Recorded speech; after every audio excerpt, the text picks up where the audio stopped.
What is up guys, Andy Forest Team Runner here and welcome back to another video, and today I'm giving you guys my first impressions of the Nike Alphafly version 2.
So we go, first run in the Nike Alphafly version 2 complete. Really excited to share with you guys my thoughts on this shoe. Took it out for a workout this morning, went through the gears from marathon pace right down to a heck of a lot quicker. I'm going to talk to you about how it felt through those gears and give you my first impressions of this shoe. Having jumped on the Alphafly train a little bit late, grabbing a pair of V1s for £135 on discount, I fell in love with these shoes. They absolutely work for me so well. But how does this thing work? How has it changed? And is it for the good, or is it not quite where V1 is? Let's talk about all of that very shortly. But as always, with these first impressions, we'll go through a technical overview, which we're going to do right now. So if you're excited for this video, guys, please make sure you give it a like, share it with your friends, subscribe to the channel for weekly running content, and we'll start with a tech.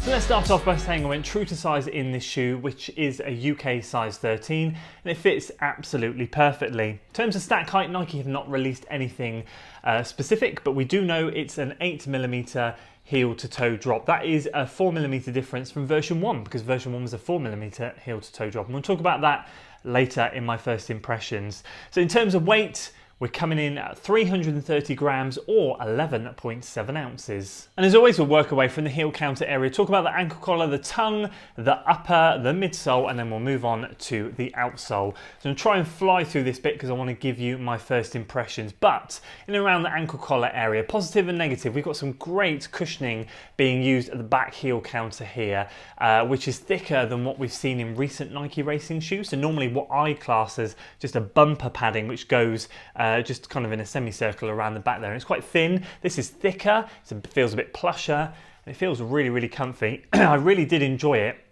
And the negative is it takes me flipping ages to get my foot in there. This is tight to get your foot in. I mean, once your foot's in, it feels good and you feel locked in and you feel stable. And that is one of the goals that Nike set out with this shoe. Let's just lay that out there. They wanted to provide something more stable, something more refined for the longer distance marathon training. That's what they said, the marathon race, longer distance work. So that might explain a couple of things, including stability, which we'll talk about shortly. So it was a bit of a struggle to get my foot in. I really did have to use these two pull tabs. One of my concerns is the stitching there on this one. That looks a very small bit of stitching to hold that in, especially when I'm putting some force through it to try and get my foot in. So let's hope that holds out and it doesn't break off. But obviously we've got two relatively decent pull tabs there to try and get your foot in. As I said, when it's in, and it's very much locked in. We also have a bit of stability in the heel here. You can probably see this heel cup that goes around the back there. That is solid, that does not move, you cannot push that, but at the top here, that folds right over, and that's where the cushioning is. So again, when my foot was in, it felt really, really comfortable. So big thumbs up there, I enjoyed that. We're using Atom Knit 2.0. I personally can't tell a difference, I don't know what the difference is, other than the fact that I can still see right through it. It still feels very airy and very breathable, and a comfy upper. I do enjoy it. They use different, I think they use different areas of it. Like on the toe box here, they've got some what looks like laminate going over the top of it just to give your toes a bit of security, I don't know. And obviously there's thicker bits of it here at the back there. Now in version 1, I think this material here on the tongue is slightly different, and it still is now, and that's just to give a little bit more structure over the top of the, I think, was it Vapor Weave? I can't remember. It's Apton Knit on this bit, and then I think it was Vapor Weave or something. You guys can let me know in the comments. But so it's being used again over the tongue here. Now this was a little bit of an issue for me. Now I was in a rush this morning. I'm going to explain that shortly again in my first impressions, but I didn't get the best lockdown over the top. My heel area was great. This felt really, really good. This felt quite sloppy. I tried to really tighten it up, but as you can see, the tongue is woven into the upper. And so with that, these laces really do struggle to get as tight as you want. I couldn't cinch them as much as I wanted to. I spent about 30 seconds a minute trying to fiddle and faff with it, and I couldn't quite get it right. So I thought, well, I'll crack on with the run, see how it feels, and then I'll try and adjust it for the next one. So I'm not going to kind of mark it down a score for that, but that's something to be aware of, is just I found it quite loose and baggy on the top here. So I'm going to be working on that over the next couple of runs. So stick around and stay tuned, see if I can fathom that one out. But overall, very impressed with the upper. Once my foot's in, it did feel really, really comfy. We have full length ZOOMX midsole with a curved carbon plate in there, and just kind of like my unboxing video that I did last time, I do suspect that this is a slightly different compound to what was used in version 1, or whatever you want to say. I feel like with the Vaporfly version 1 and Alphafly version 1, they had a really super soft ZOOMX foam in there. I feel like when they went to Vaporfly version 2, it felt a bit plasticky, a little bit less soft, a little bit more firm, lost a bit of responsiveness. I feel like that has kind of happened here, but it hasn't had such a dramatic impact because there's more of it, and it still feels really nice, really bouncy and very Alphafly-like. But I do feel it's changed, and again we'll come on to that shortly. But that is running full length, and of course we've got the trademark AirPods in here, which we saw classic from version 1, with a little bit of extra ZOOMX underneath that. Now they say that's to help the transition as you roll through, make it smoother and softer. I say it's because it stops the AirPods popping. We saw a lot of AirPods popping, didn't we? As people were landing on the outside and rolling through, it was wearing down on the outsole here and then wearing into the AirPod and popping them. People were losing their Alphaflys after like 100 miles with that wear. So I suspect it may have been put there for performance, but I think it's also for longevity. And then we move on to the outsole. It looks different. It's similar in this top bit is relatively similar to version 1, although a different tread pattern. So we've got that exposed section of the fly plate there and here as well, but we've got a different grip. The grip felt great this morning whilst I was out there. Felt very stable, very controlled, very happy with that. And then we've got a really big groove cut out here through the middle of this ZOOMX at the back, and we've got 2 bits of outsole rubber running here and here. For the people, I guess, especially like me as well, when I get sloppy, when I'm running well and in good form, I'm a midfoot striker and roll through. When I can sag at the hips a bit and sit back in the saddle, as they say, I can often heel strike towards the end of a race, so, or going down hills in particular, so that will protect that area as well. But the rest of it, as you can see, a lot of it here is just exposed ZOOMX midsole.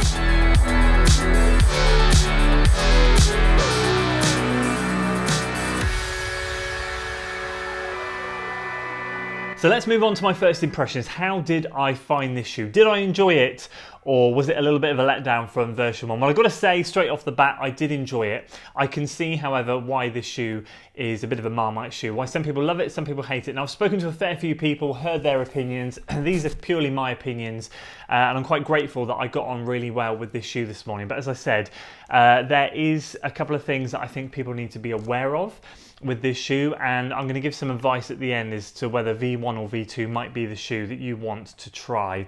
So in terms of how I did and what my workout was, it was 6 by K. I did the first 2 at marathon pace, I did the second 2 at 10K pace, and then I did the third 2 really attempted 3K pace, but basically as fast as I could. So I hit marathon pace, and the first thing I noticed was how flipping cruisy it was at marathon pace. I actually, and I never do this, but I flicked to my heart rate screen because I knew I could lock into pace. And I sat there at 6 minutes per mile, which is 3:42, 3:43 per K, and I clocked off 2 3:43s back to back, and my heart rate got to 156 maximum. It felt so so easy, and that instantly made me go, well done, Nike. That's exactly what I want. This is a marathon racing shoe. I want my marathon pace to feel absolutely amazing. The caveat for me is I also find my version 1s amazing at shorter distances too, and with the refinements that they've done to this to make it more stable, a wider back end of the shoe, a wider base here, which it does feel more stable. Well, they have compromised the speed that I was finding I was loving in the 10k races and half marathons that I've been doing. The answer is no, it still felt as fast as it did previously. I'm going to tell you why I feel quite lucky with this.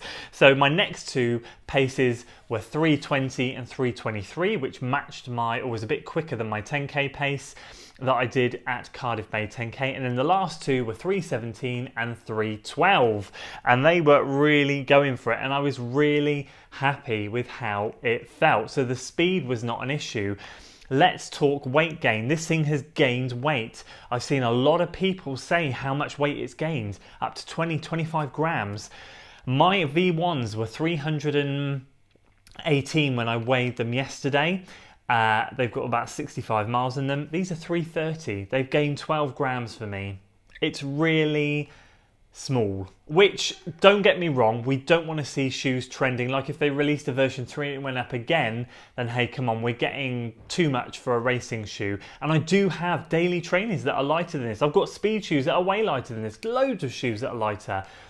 But it didn't feel heavier on foot. I'll tell you what it did feel though. It felt more shoe, if that makes sense. I noticed the stable platform. It felt, I thought I was wearing moon boots in version 1. I definitely feel like I'm wearing moon boots in version 2. The wider base definitely made me feel like I had a heck of a lot more shoe, and I was very aware of not clipping my heels as I was going through my gait cycle. Sometimes my heels can clip as I get tired.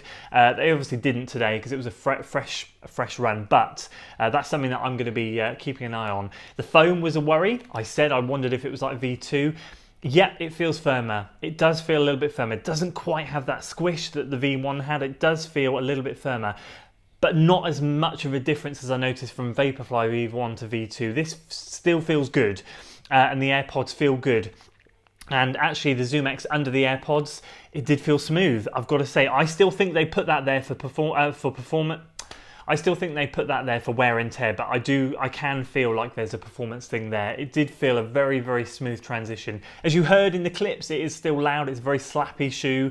It does make a heck of a lot of noise.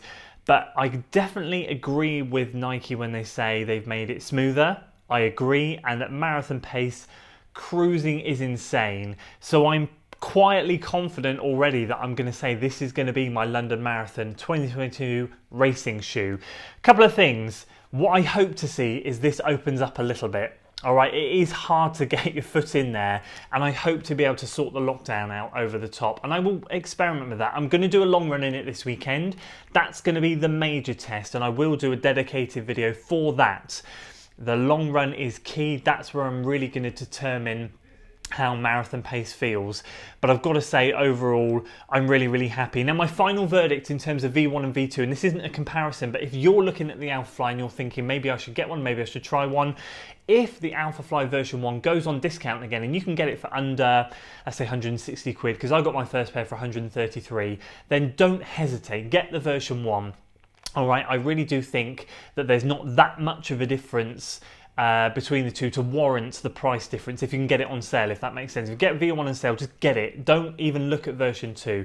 But if you're looking at both of them full price, for me, I've got to say, I don't know. I feel like this was quite exciting this morning. I really did enjoy it. I need some more runs to confirm, but I would probably err on the side of getting version 2.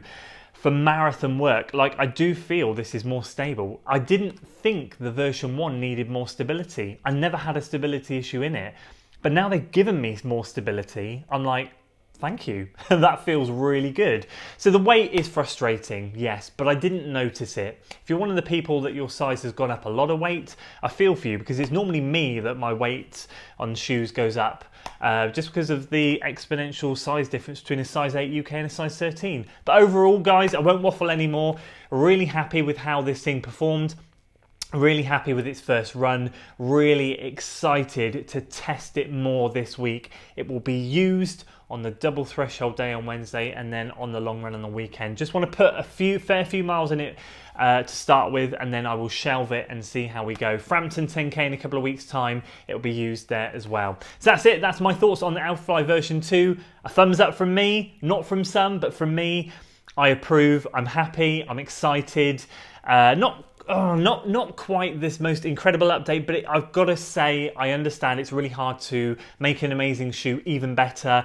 The slight tweaks they've done, I appreciate. Let's just hope in version 3, whenever that might be, the weight doesn't continue to trend up, because that really could become disastrous for them. But that's it for me. Oh, last thing, heel issue, arch overhang issue. Didn't feel it. Did not feel it this morning. As always with these Nike shoes, when I first put my foot in there, the arch feels quite, it does kind of like push up into the bottom of my foot, but as you start running it disappears, and I noticed after 2 or 3 runs that disappears. Same on this thing, like by the end of the run I didn't even notice it, so that was fine. But in terms of the overhang, there's still a slight overhang, but it's not as much. It's not as much, so if you had an issue with it, you might be okay in this shoe. I didn't notice it, and I certainly don't feel like I need to put another insole in over the top of this shoe like I did in version 1. So there we go. Sorry, I knew I wanted to mention that. I thought I'd just chuck that one in there. That's it from me today, guys. If you enjoyed the video, please do give it a like, share it with your friends, subscribe to the channel for weekly running content, and as always, I'll see you on the next one. Until then.